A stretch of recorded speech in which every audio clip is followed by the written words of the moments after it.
inshallah, Power Tools by Hingsburger. Subtitle is Talks about Power and Control and Service to People with Developmental Disabilities. So this book is meant mostly for people who work with people with disabilities. Anybody in the room who does this kind of work? Okay.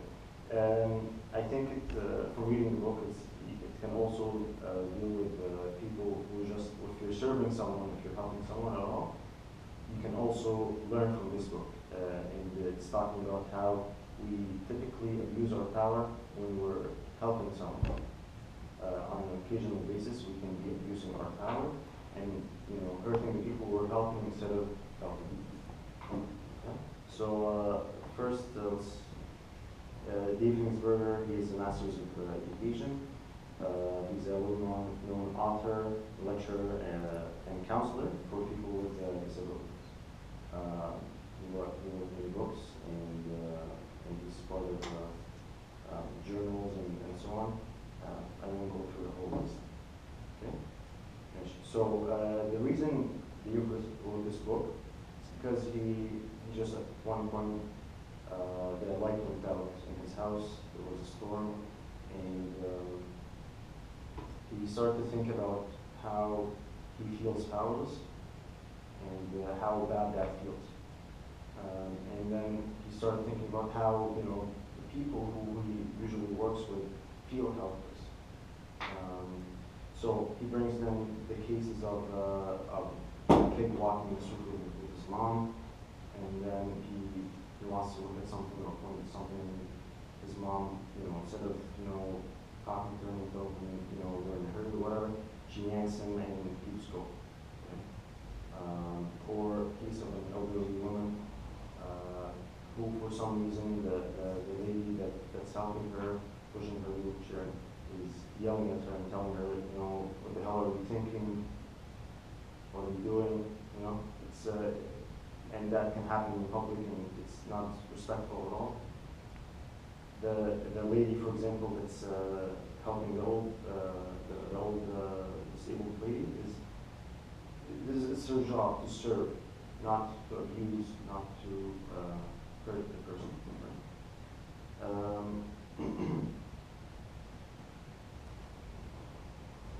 Okay. So as you can see, we will always, all of us will experience this situation where we're helping people, whether it's our parents, our kids, maybe tutoring someone in class.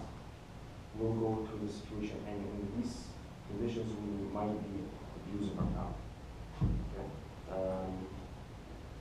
So, as I said, all of us probably have power over someone else at some point in our lives.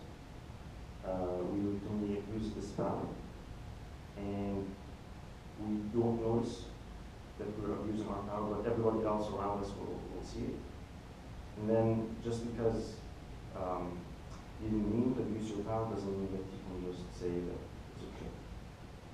Let's say your intention was to help your kid or your parents. You didn't mean to say something to offend them or hurt them. That's besides the point. You're still responsible for the hurt you do. So, in the two examples I gave previously, they were emotional reactions. Right? So when we get emotional, sometimes we lose control over what we're doing, what we're saying. We don't notice what we're doing. But this is not the only case where we can be abusing our power. It can be an institution, a structure that's just set up to abuse the people around. Okay.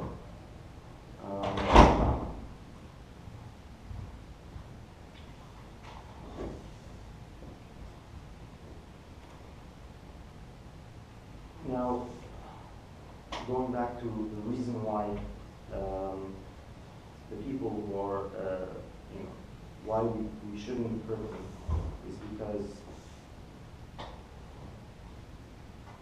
because we're supposed to be helping them, right? And they depend on us. Right? So if we, instead of helping them, we are hurting them. It's a very bad situation because, you know, they can't go to anybody else for help. And they might not know how to defend themselves or talk to you to actually explain why what you're doing is wrong and how you should start talking to them differently.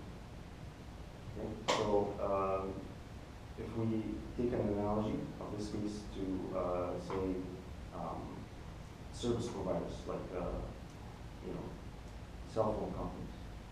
If there's a monopoly on the cell phone industry, and the company that has the monopoly can abuse their power because it's a service that everybody needs, right? And they can start charging up money, and they think it's the right because they own it. But it's a basic service that we need as a society, and we can't abuse it. We cannot abuse it. Same way with health. Okay. So there are a few myths that the youth talks about. 3 myths. So the first myth is, you know, you might think I have no power, but I have responsibility over this person. Right? But I don't have power. So in the case of somebody in the service industry, you can be just people who come to the house and help them with anything, whatever. Right? So they think that the rules that the service that outlines the way they give the service or the rules that they have for this specific person to develop them, they have to follow it in such a way that it might hurt the person they're helping. And they might ignore the responsibility for abusing their power because they're saying, oh, I'm supposed to help them, say, start talking less, you know, control their conversations. Right? So, when Dave first started working in the service industry, he went he was working in an institution where there was a lady called Yuan, and her problem was that she talked a lot. So somebody who's coming out of university, we told them, hey, here's your project. Figure out how a program for us to control her, you know, her talkativeness. So he decides, okay, I'll go and write this program that I learned from textbook. We're going to be putting her in timeout every time she talks too much. Okay. Now, when he's writing this program, he's not thinking about, you know, how he's controlling her life and her choices. Right? He's helping. We're supposed to be helping her. The whole industry is supposed to be helping this lady. But instead of helping her, they're thinking about how, we're going to control her to be a certain way. He has no right to go and say what's right for the land, right? And how it should come about. So this is an example of myth number 1. He wasn't even thinking about it when he was trying to supposedly help. Okay. Right. So an example that we may be able to relate to more is a doctor is not allowed to operate on a patient except after the patient's understanding of the operation and their consent. Okay. Now, they can go to the lawyer and say, how about we do a timeout thing so that you talk less, because you need to talk less. Right? No, she wants to talk more. And when we saw her after she left the institution, she went back to the way she wants to be. Right? So myth number 2. The book I have is missing a few pages in this section, so I'm not sure exactly what he was saying. But I think the point of this section was that the people who work in this industry, they say we serve. They're serving this person. But the way we work is actually the person you're working with, the person you're helping, is their or whatever they're working with, right? And how they change them is their product.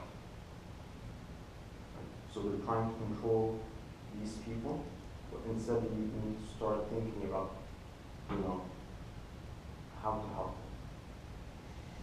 them. And something that's related to this is how teachers, some say that they like students with creativity, but a lot of studies have shown that actually teachers don't like students that have the characteristics of creative minds. Right? And it makes teachers maybe indoctrinating their students to be not creative minds, not creative people. They don't help creative people grow. Instead, they turn them into people who know how to follow the rules and work in an institution.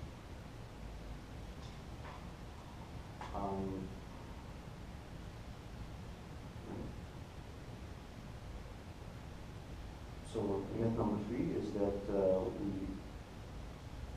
we outgrow the temptation to misuse stuff. So suppose somebody started in this industry, beginning, you have so much energy, they want to change so much, and they abuse their power. Afterwards, they notice that they're abusing their power, and then they just realize they no longer need to abuse their power. They no longer have this feeling that I want to abuse my power. I want to control, right? But in fact, all people throughout your life, you will see you'll fall into this situation where you are abusing your power with the person you help. So it's something that you need to maintain. You need to always be watching yourself so that you're not hurting the people you're with.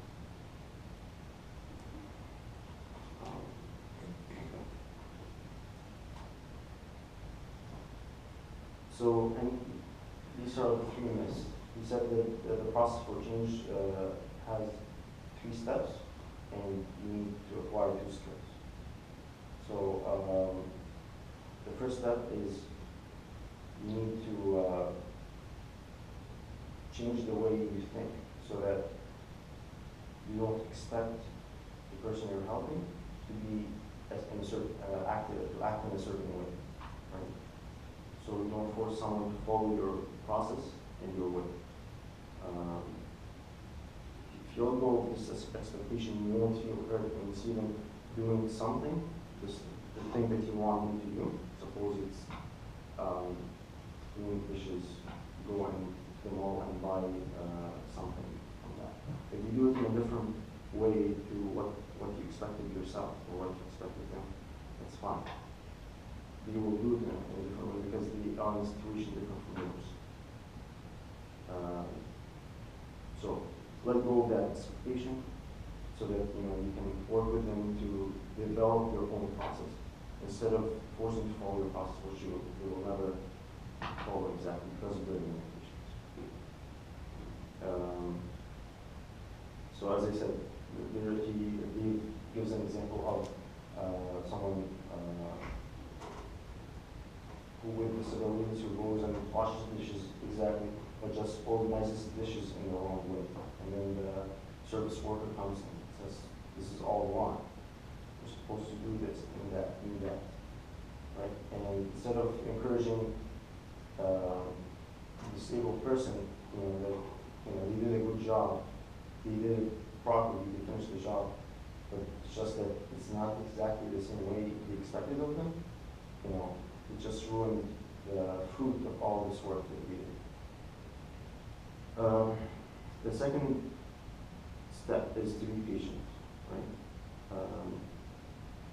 Not everyone thinks as fast as a normal person, an average person. So as I said, they have their own process, and it takes them more time to actually develop this process.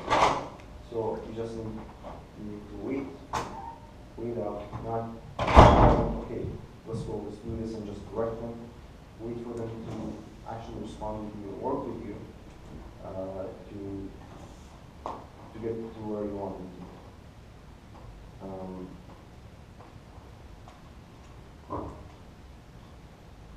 Right. So he gives a few examples of this, right? A man went with a lady to a supermarket. The lady is helping with the silver force. And they pass in an aisle, and she wants to get some cookies. Right?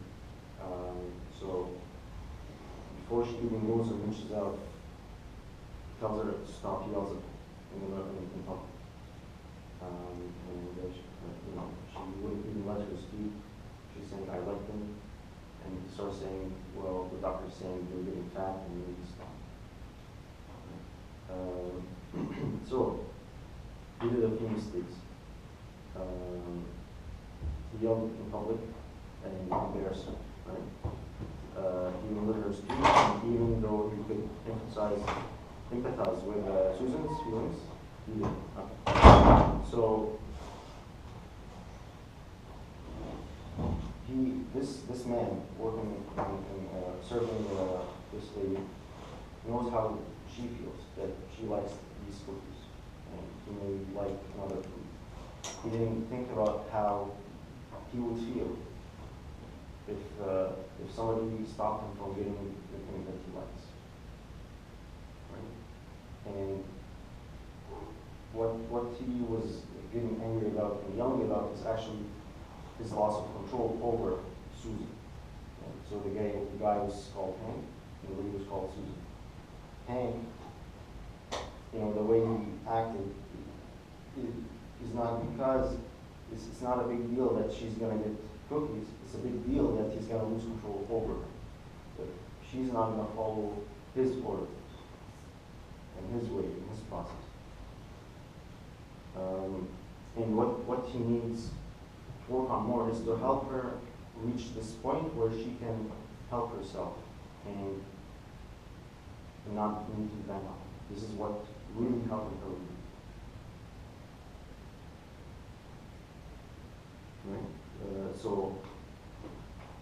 going through the trouble of helping Susan might be better for her than if she went and got cookies. So even if he couldn't convince her the first time to not go with cookies, it's good for her health if she eats more healthy things. It might not, giving some cookies might not be as bad as, him just ordering her around until he's gone, and then she goes back to the way she is.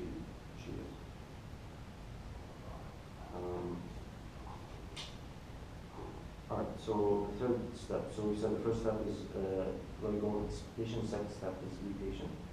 And the third is you need to practice introspection. Right? Watch the way the conversations that you have with the person you're helping, and then try to figure out where you're going wrong. Okay? Take every chance to evaluate how you affect other people. Don't look for excuses to blame your actions on, and your reactions on, and take responsibility and work to change yourself.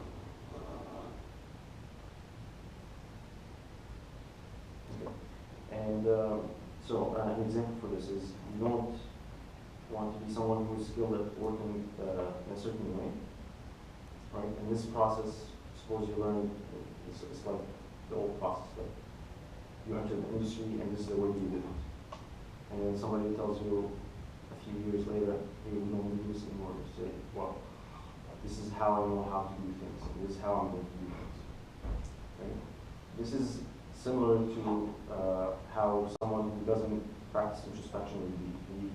He's just doing the same thing over and over again, doing the same mistakes over and over again, not improving.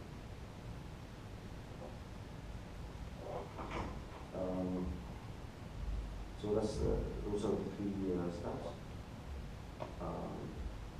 Let go of expectations, be patient, and introspection. The first skill that you need is you need to be able to look at a situation, how a single person acted in a negative way, and then see what could have caused this reaction, right? So what triggers that behavior? Right? So for example, there's a disabled person who likes Barbie dolls and she buys them and hides them. And then a health worker finds these things, goes to her room, finds these things, and throws them out and tells her, you know what, you're not going to go to this mall that has a toy store anymore. We're going to throw away your Barbie dolls, and that's just the way it is. So in this example, the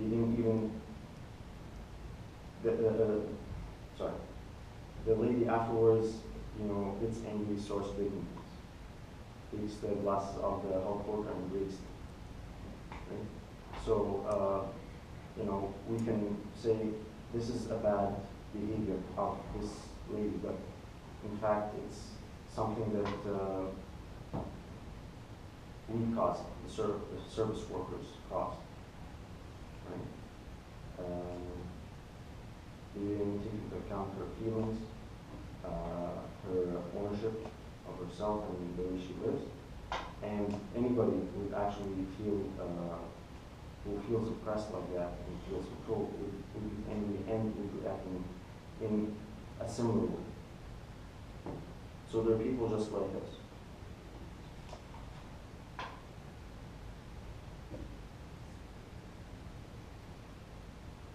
He gives another two examples. Few men who want to hang out with other disabled people. And the service workers say, you can't hang out with these people because they'll be bad influences for you. Right? So they start hurting themselves and they have a bad reaction. Now, what triggered this is that the service workers were telling them that they're not good enough as a person, right? And so this is very good. Okay. So as I said, people will react to oppression, and helpless people will resort to dramatic ways of expressing their feelings. And not every problem will be due to oppression, but because this book just covers the problem of power and control, right? But it could be something else. But I mean, in most cases, you can think about it as one of the options. So the last skill is, learn to share your power. Work with a disabled person to help them, to make them able to disagree with you respectfully. Right? You're trying to look out for their best interests, but you want them to,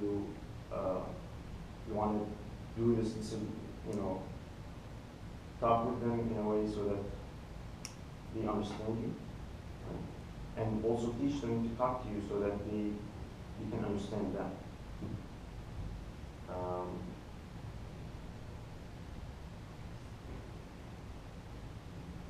Right, and then, like I said with the case of the cookies, allow yourself to be wrong sometimes. You don't have to be right all the time. You don't have to hold your control and power over their actions all the time. And you have to have an open mind as well.